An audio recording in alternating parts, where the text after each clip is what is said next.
et qui permettrait de fabriquer des produits finis qui se différencieraient. Parce qu'au Sénégal, tous les produits laitiers sont faits à partir de poudre. Donc l'idée, c'était si on a des produits à partir de lait local, ça fera une différence que les consommateurs apprécieront.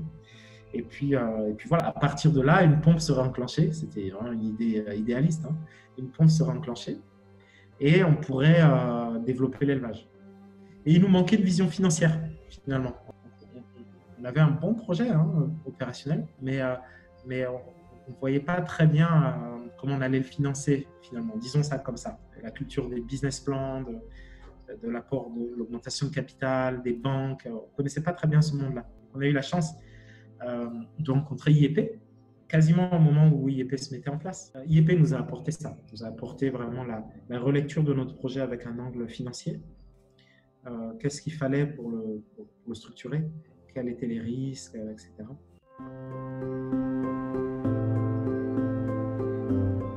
On a démarré finalement le projet de manière opérationnelle, la production, en 2007. On a fait 250 millions de chiffre d'affaires de CFA, ce qui était remarquable. Déjà, la laiterie a attiré pas mal d'attention parce que c'était un projet industriel par des jeunes, avec un fonds d'investissement. C'était quelque chose de pionnier vraiment à l'époque. Cette année, en 2020, on clôture avec environ 9 milliards de chiffre d'affaires. Ouais, toute la différence depuis 2007, une histoire de croissance incroyable. Mais derrière ça, donc, il y a une énorme réussite en termes d'accès au marché.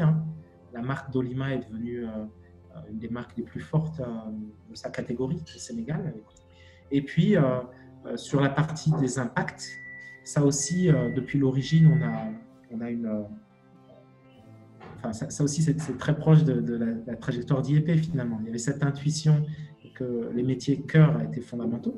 Et en même temps, il faut suivre très rigoureusement notre impact parce que les deux ne sont pas naturellement liés.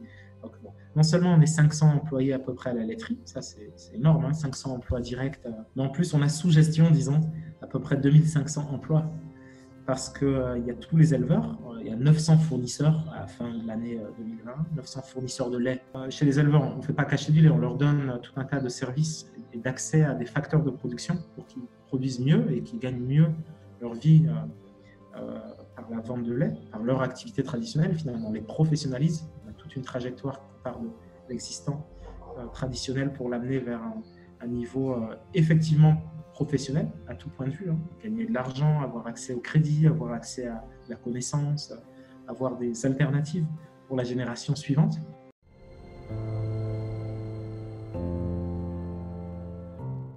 Le Covid, c'est évidemment une énorme gifle, une énorme crise, non ?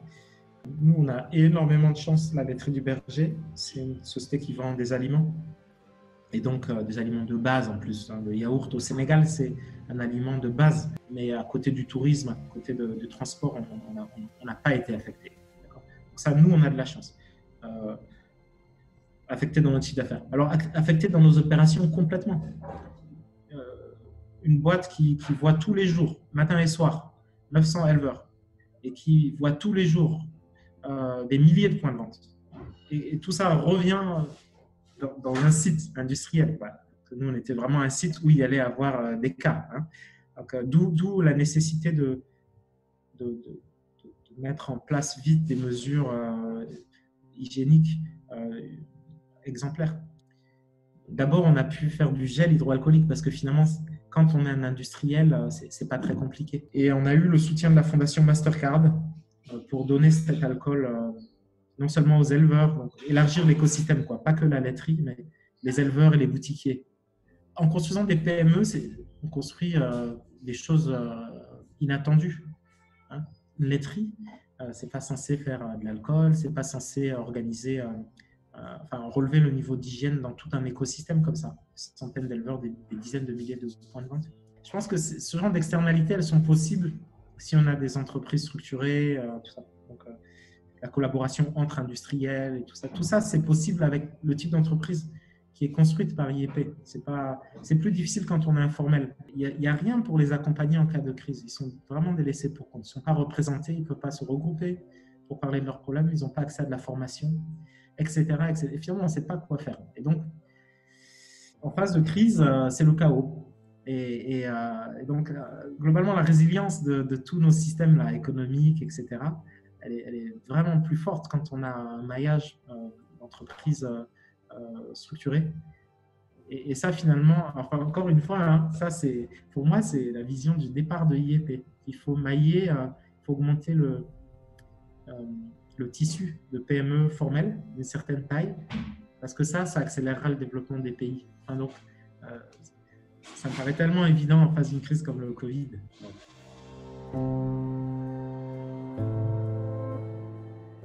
C'est assez unique d'avoir,